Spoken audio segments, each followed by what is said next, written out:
नमस्कार, आप देख रहे हैं फाइनल कट और मैं हूं आपके साथ आशा सरमाल। चलिए शुरुआत करते हैं फाइनल कट की। प्रस्तावित वैष्णो देवी रोपवे परियोजना के खिलाफ कटरा संघर्ष समिति ने 72 घंटे की कट्टा बंद का आह्वान किया था, लेकिन इस मुद्दे को आप देखिए किस तरह से हाईलाइट किया गया। कोई समाधान न मिलने पर और प्रदर्शनों के दौरान हिरासत में लिए गए लोगों की रिहा ना करने के बाद भी आप देखिए किस तरह से ये जब लोगों की रिहाई नहीं हुई है उसके बाद भी कटरा संघर्ष समिति ने 72 घंटे बंद को बढ़ावा देने का फैसला किया है।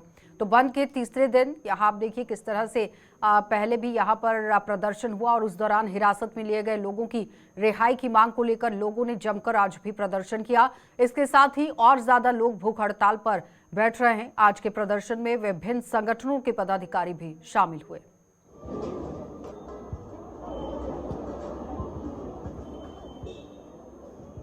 अभी 72 घंटे पहले था, 72 घंटे फिर इन्होंने एक्सटेंड कर दिया है, क्योंकि हमारे जो साथी इन्होंने 18 साथी पकड़े हुए थे उनको अभी इन्होंने कोई छोड़ा नहीं है। कुछ से तो मैं मिलके भी आया हूँ रियासी से, उनमें हालत उनकी ठीक नहीं है।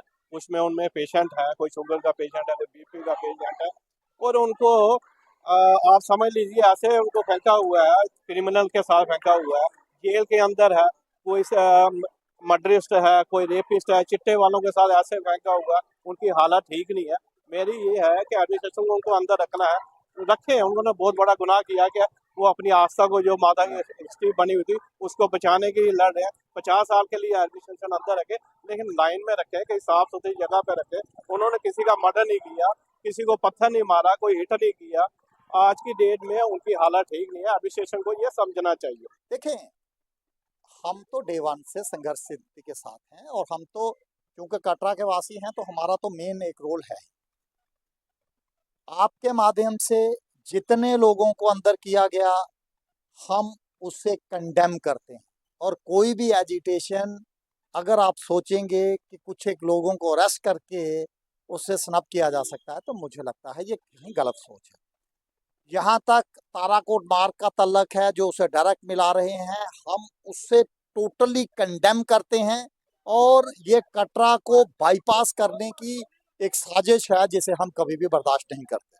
यहाँ तक रोपवे का सवाल है, उसमें भी हम कटरा की जनता के साथ हैं, और हमारी एडमिनिस्ट्रेशन से ये रिक्वेस्ट है कि वो जल्दी से जल्दी इन सभी मुद्दों पे जो संघर्ष समिति है उनसे बातचीत करें और इस मसले का जल्दी हल करें, ताकि एक मसले का हल भी निकले, लोगों को इनकन्वीनियंस भी ना हो और कुछ भी हो। और उसी के साथ आज मैं दोनों वेन्यूज में जहां पे गया था मैंने वहां पे भी बोला कि साहब हमें बातचीत के रास्ते कभी बंद नहीं करने, और बातचीत कंटिन्यूटी में चलती रहनी चाहिए, ताकि जैसे आपने देखा होगा एक जमाने में रोड बन रही थी तो तब भी जब हमने काम रुकवाया, जो हमारे जितने लोग केसर साहब और सारे गए थे, उन दिनों भी यही हुआ था कि एक इधर हड़ताल थी और दूसरी बातचीत चल रही थी। तो इसी तरीके से बातचीत के रास्ते खुल के, और मुझे लगता है कि इसका समाधान हो जाएगा, ऐसी हमारी सोच। जैसे मुझे बताया गया है कि 18 लोगों को इन्होंने पकड़ा है, तो मैं आपके माध्यम से एडमिनिस्ट्रेशन से ये अपील जरूर करना चाहूँगा कि उन लोगों को इमीडिएटली बिना किसी शर्त के रिहा किया जाना चाहिए, और फिर एक बातचीत का दौर जो है वो शुरू किया जाना चाहिए। 18 लोगों को अरेस्ट करने के बाद क्या कोई चीज़ें रुक गई? ऐसा नहीं है। 18 के बाद 1800 लोग जो हैं वो सड़कों पे आ गए।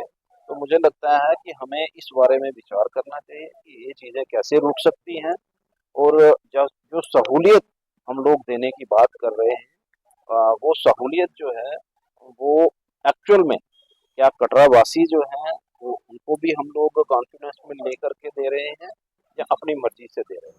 तो मुझे लगता है कि इन सारी चीज़ों के ऊपर तो पिछले कई दिनों से कटरा में प्रस्तावित रोपवे प्रोजेक्ट के खिलाफ धरने प्रदर्शन का सिलसिला चल रहा है, जिसमें जम्मू कश्मीर में विभिन्न संगठन शामिल हैं। आज रियासी में विभिन्न संगठनों द्वारा रोपवे प्रोजेक्ट के खिलाफ विरोध रैली निकालकर श्राइन बोर्ड प्रशासन के खिलाफ जमकर नारेबाजी की गई। प्रदर्शनकारियों ने मांग की है कि जिन प्रदर्शनकारियों को पुलिस ने हिरासत में लिया है उन्हें बिना शर्त पर जल्द से जल्द रिहा किया जाए और रोपवे कार्य को पूरी तरह से बंद किया जाए।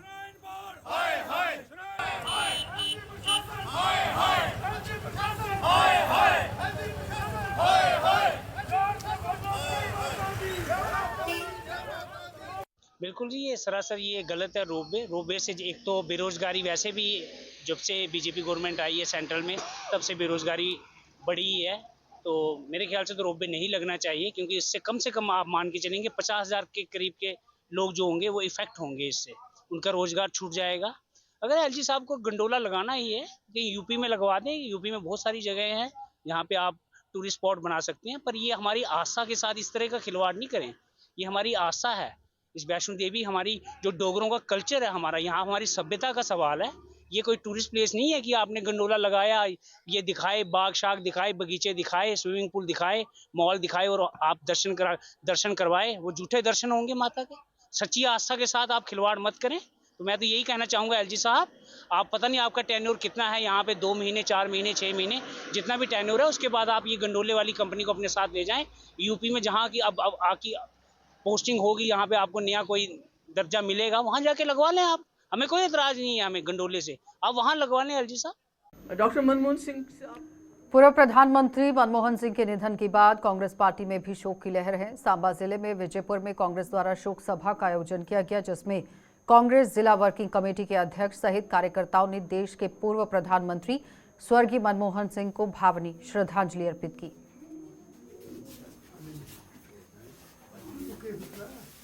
भारत के पूर्व प्रधानमंत्री जो 2 बार प्रधानमंत्री रहे हैं, आरबीआई के गवर्नर भी रहे हैं, फाइनेंस मिनिस्टर रहे हैं, कल उनका निधन हो गया। और ये निधन की खबर सुनकर पूरे देश में एक शोक की लहर दौड़ गई और खास करके कांग्रेस कार्यकर्ताओं को दुख सहन बहुत ज़्यादा सदमा पहुंचा और दुख पहुंचा कि वो एक महान हस्ती को खो दिया है। वो महान हस्ती की कमी पूरी करना बड़ी मुश्किल है। उन जैसे कठुआ में भी कांग्रेस द्वारा शोक सभा का आयोजन किया गया, जिसमें कांग्रेस नेताओं और कार्यकर्ताओं ने देश के पूर्व प्रधानमंत्री स्वर्गीय मनमोहन सिंह की आप देखिए किस तरह से याद में यहाँ पर आप भावनीय श्रद्धांजलि भी रखी गई और श्रद्धांजलि अर्पित भी की गई। उनके द्वारा किए गए कार्यों को भी यहाँ पर याद कराया गया, क्योंकि जब देश आप देखिए त्रासदी से गुजर रहा था, उस वक्त वित्त मंत्री के तौर पर उन्होंने देश के लिए काम किया। जब तक सूरज उन जैसा आदमी, उन जैसा ईमानदार आदमी आज तक ना पैदा हुआ है और ना होगा। और जो ओपोजिशन के लोग भी थे, वो भी as a economist doctor Manmohan Singh के पास वो उनकी सलाह लेने जाते थे। तो मैं समझता हूँ जहाँ पर कांग्रेस को और उसके साथ पूरे देश को आज एक बहुत बड़ा नुकसान।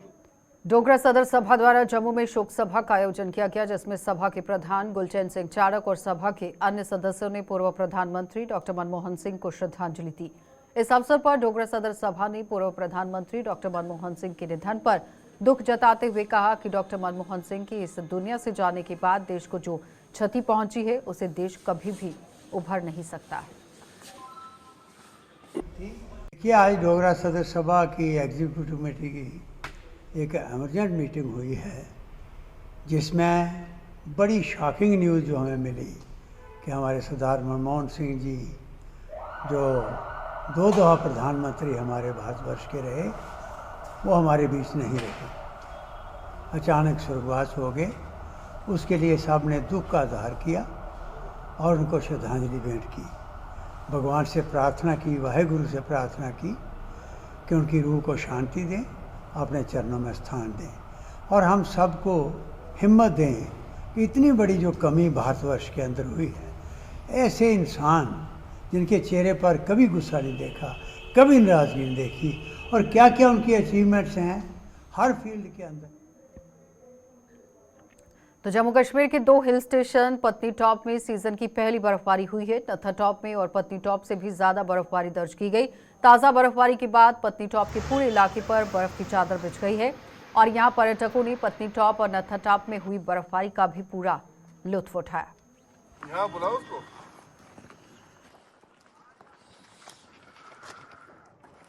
अब जल्दी से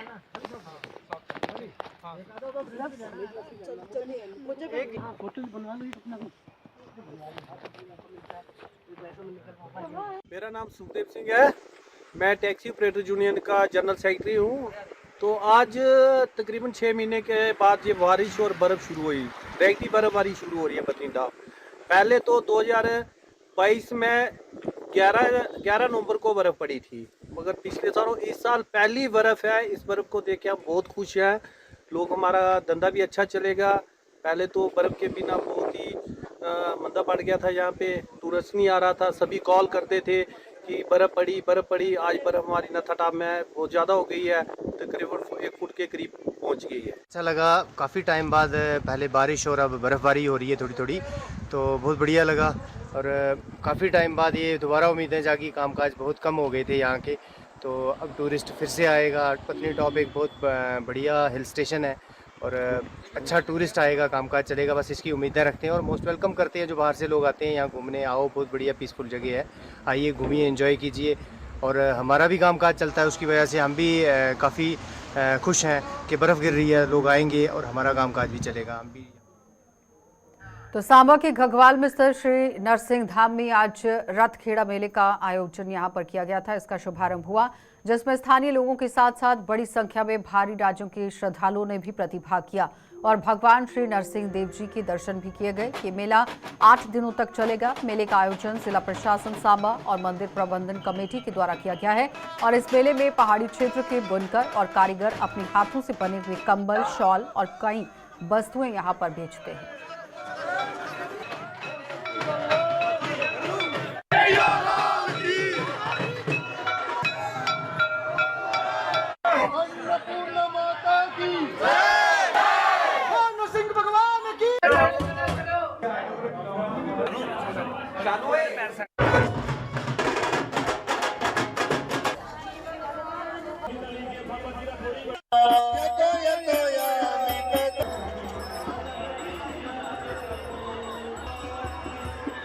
बोलिए नरसिंह भगवान की जय।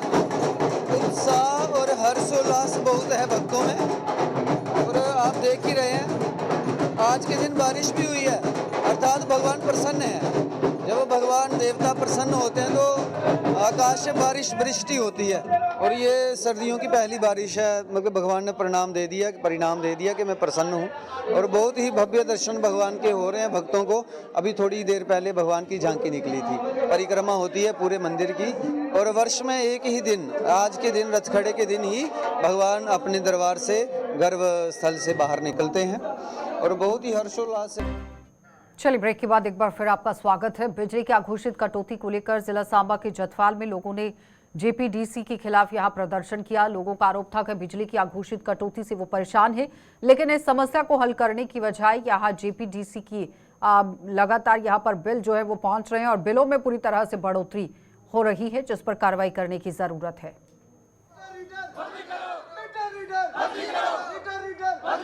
कितनी इलेक्ट्रिसिटी की सप्लाई होनी चाहिए वो पता होना चाहिए। 24 घंटे में हमारे गांव को कितनी लाइट आनी चाहिए वो हमें बताओ। कभी ये 4 घंटे रहती है, कभी 12 घंटे रहती है, कभी 16 घंटे रहती है। एक पर्टिकुलर टाइम हमें पता होना चाहिए। हाँ, आधे घंटे का जहाँ तार टूट गई या कुछ वो अलग मुद्दे हैं, लेकिन हमें चाहिए एक प्रॉपर आंसर कि 24 घंटे में कितने लाइट हमें एक दिन में आनी चाहिए। और दूसरे नंबर इनकी क्या तैयारियां हैं 24 घंटे दिन में होते हैं और 24 घंटे लाइट हमें मिले, उसके लिए क्या तैयारियां हैं, ठीक है। और आने वाले दिनों में अगर 200 यूनिट फ्री किए जा रहे हैं, 200 यूनिट तब फ्री होंगे, उसका फायदा तब मिलेगा अगर लाइट आएगी। अगर लाइट ही नहीं आएगी तो फायदा कोई नहीं है। ये हो गया मोटा मोटा मुद्दा। 43 दिन पहले संदिग्ध परिस्थितियों में जम्मू तवी पुल से गिरकर हुई सुरनकोट निवासी, यहाँ पर आप देखिए ये सुरनकोट की निवासी हैं जो इश्तियाक अहमद हैं। उसको लेकर उसके परिजनों ने सुरनकोट में जम्मू पुंछ नेशनल हाईवे पर जम्मू पुलिस के खिलाफ प्रदर्शन किया। परिजनों का आरोप था कि ये हादसा नहीं बल्कि कुछ लोगों ने उसकी हत्या की थी, लेकिन पुलिस आरोपियों के खिलाफ कोई कार्रवाई नहीं कर रही है। सर, हमें परेशानी, हमारे भाई को इश्तियाक को मारा है, तभी पुल से नीचे गिराया। इमरान ने, शबीर ने, जिनका नाम उन्होंने लिया, मेरे भाई ने खुद लिया। से अपील करना चाहता हूँ श्राइन बोर्ड की एडमिनिस्ट्रेशन, डिस्ट्रिक्ट रियासी की एडमिनिस्ट्रेशन और इसके साथ साथ एलजी साहब से और मरकजी सरकार से अपील करना चाहता हूँ कि फौरी तौर पर ये मंडोला लगाने के काम में रोक लगाई जाए और बेगुनाह नौजवान जो हमारे वहाँ पर गिरफ्तार किए गए हैं उनको छोड़ा जाए। आपको पता है कि ये गंडोला अगर यहाँ पर लग गया तो हजारों नहीं बल्कि लाखों लोग जो हैं वो बेरोजगार हो जाएंगे और चंद लोगों के जेबें जो हैं, मुझे ये भी पता चला है कि यहाँ इसके जो पार्टनर है, किसी को 1.5 लाख रुपया रोज का मिलेगा, किसी को 4 लाख रुपया रोज का मिलेगा। उनको मद्देनजर रखते हुए ये गंडोला लगाया जा रहा है और गरीबों का नुकसान किया जा रहा है। इसलिए मैं डिप्टी कमिश्नर रियासी हमारी जो महोदय साहिबा हैं, मेरी उनसे गुजारिश है। पूर्व प्रधानमंत्री डॉक्टर मनमोहन सिंह की तबीयत बिगड़ने के बाद कल रात उनका निधन हो गया। पूर्व प्रधानमंत्री के निधन के बाद समूचे देश में शोक की लहर है। पूर्व प्रधानमंत्री डॉक्टर मनमोहन सिंह के निधन पर जम्मू कश्मीर में भी शोक की लहर नजर आई। देश भर के कई बड़े नेताओं ने पूर्व प्रधानमंत्री को यहाँ आप देखिए किस तरह से संवेदना प्रकट की। नेशनल कॉन्फ्रेंस के अध्यक्ष डॉक्टर फारूक अब्दुल्ला ने भी डॉक्टर मनमोहन सिंह के निधन पर दुख जताया। अपने शोक संदेश में उन्होंने डॉक्टर मनमोहन सिंह के कार्यों को याद करते हुए दूरदर्शी नेता उन्हें बता दिया। साथ ही कहा कि आने वाली कई पीढ़ियां उनका देश में योगदान देने वाले कार्यों को लेकर उन्हें याद करेगी।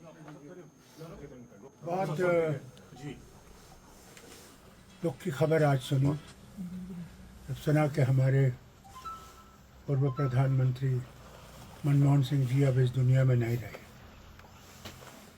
वो बहुत काबिल इकोनॉमिस्ट भी थे और उनने भारत की ये सबसे बड़ा काम जो उन्होंने किया, मैं समझता हूँ ये है कि भारत को इकट्ठे रखने की कोशिश की और इकोनॉमी को खोल दिया। पहले इकोनॉमी खुली नहीं थी। आज हम $1 ट्रिलियन की बात करते हैं, वो मेहरबानी मनमोहन सिंह की।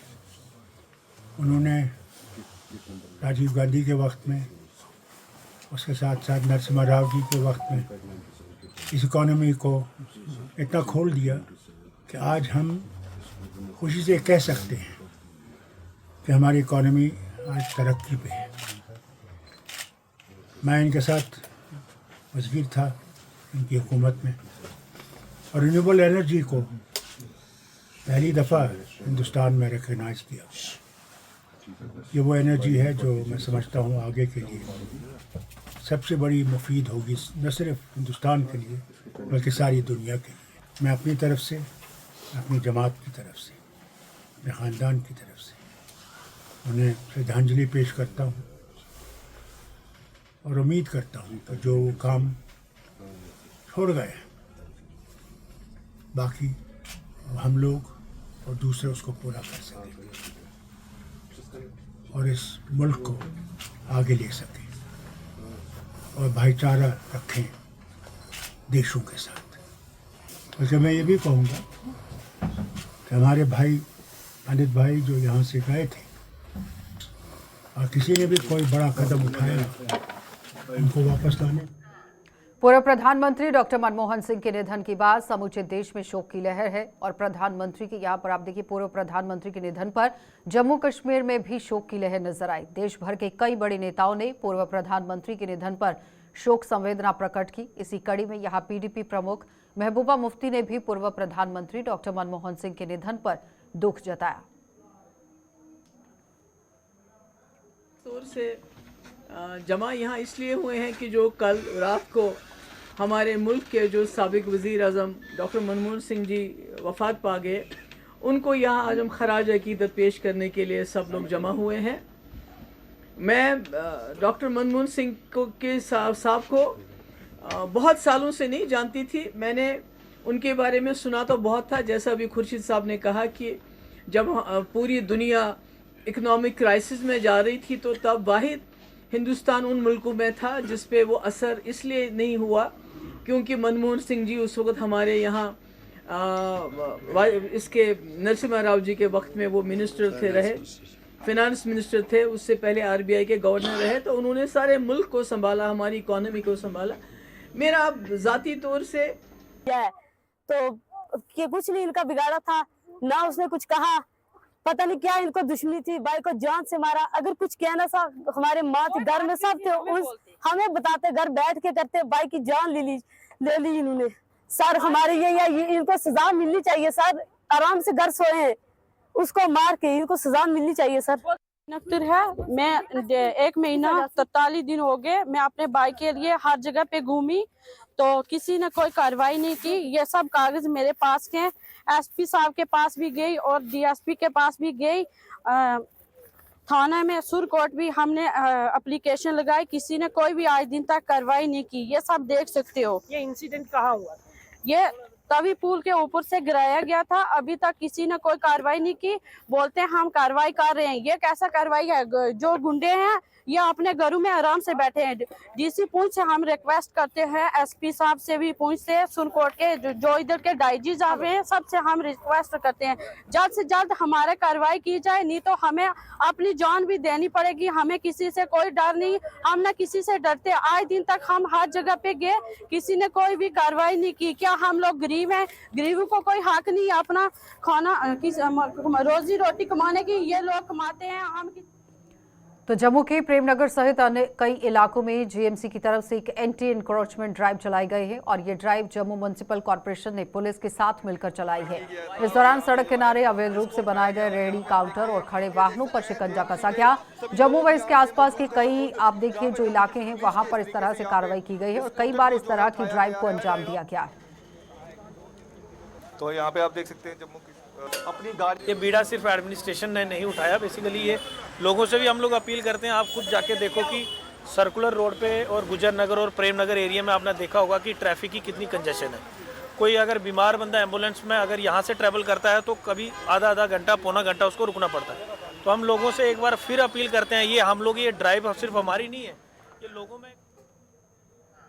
मूवमेंट कल्की ने धर्मार्थ ट्रस्ट के अधीन आने वाले मंदिरों का श्राइन बोर्ड बनाने की मांग कर दी है। अपनी इस मांग को लेकर मूवमेंट कल्की ने जम्मू में एक प्रेस कॉन्फ्रेंस की और अपनी मांग को सरकार के समक्ष रखा। मूवमेंट कल्की का आरोप था कि धर्मार्थ ट्रस्ट के अधीन आने वाले मंदिरों की हालत पूरी तरह से खराब है, लिहाजा इनके संरक्षण के लिए एक बोर्ड का गठन किया जाए। तो उनको बेचने की एक साजिश हो रही है। हम चाहते हैं आपके थ्रू ही हम सरकार को, एलजी साहब को ये चेताना चाहते हैं कि जो जम्मू कश्मीर के अंदर जो मंदिर हैं हमारे वो खस्ता हालत में है, खासकर जो धर्मार्थ के मंदिर हैं। हमारा जो प्रसिद्ध मंदिर है राजी मंदिर है उसकी हालत खस्ता है। इसलिए हम पिछले 30 साल से मांग कर रहे हैं कि इसका श्राइन बोर्ड बनाया जाए। मोड़े से लेकर रिंग रोड जाने वाली रोड की मरम्मत यहां पर नहीं की गई है और मरम्मत को लेकर लोग काफी तरीके से परेशान हैं। लोगों का जीना यहां पर मुहाल हो गया है। सड़क का निर्माण कार्य पूरा न होने से जहां लोगों को आने जाने में परेशानी हो रही है, वहीं सड़क से उठने वाली धूल मिट्टी से लोगों का सांस लेना भी दुभर हो गया है। ग्रामीणों ने सरकार से जल्द इस सड़क का निर्माण कार्य पूरा करने की गुहार लगाई। मर तो लिया गैर तक हमारे सारा का रोड का पैदा मारा 6 महीने का काम लगे थे, कोई रोड का कोई कंप्लीट कोई नहीं, लोग पवा नहीं, कोई कैंकरा पवा नहीं, के धूड़ो धूड़ मिट्टो मिट्टी, दुकाने का पर मिट्टी है, सब्जियां पर मिट्टी जमी रही है, कोई खाने का मजा कोई लैने का मजा नहीं आवा। एक्सीडेंट बड़े हो रहे, खंबे रोड के बिच सेंटर में खंबे लगे ने, कोई उधरों नंगा कोई उधरों नंगा, एक्सीडेंट मिनटों मिनट ही होआ दे। लोग दुनिया मरा दी बड़ी है।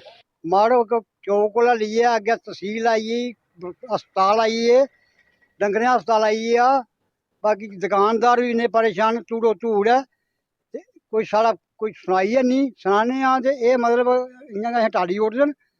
ते बाकी ये है कि सारी गाहक की बड़ी परेशानी है, सौदा जो लाने सारे धूड़ सारी अंदर चली जाती है। इस वास्ते सारी इन्नी माल हफ्ते का असें एक पैकेट इंफेक्शन का खाने पौंदा है। कितनी बीमारियों को दावत है? ते बीमारियों का कोई हिसाब गै नहीं है जी।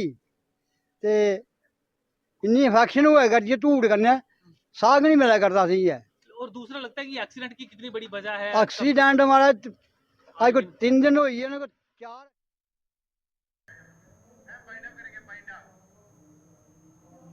चलिए फाइनल कट में फिलहाल इतना ही, इजाजत दीजिए, नमस्कार।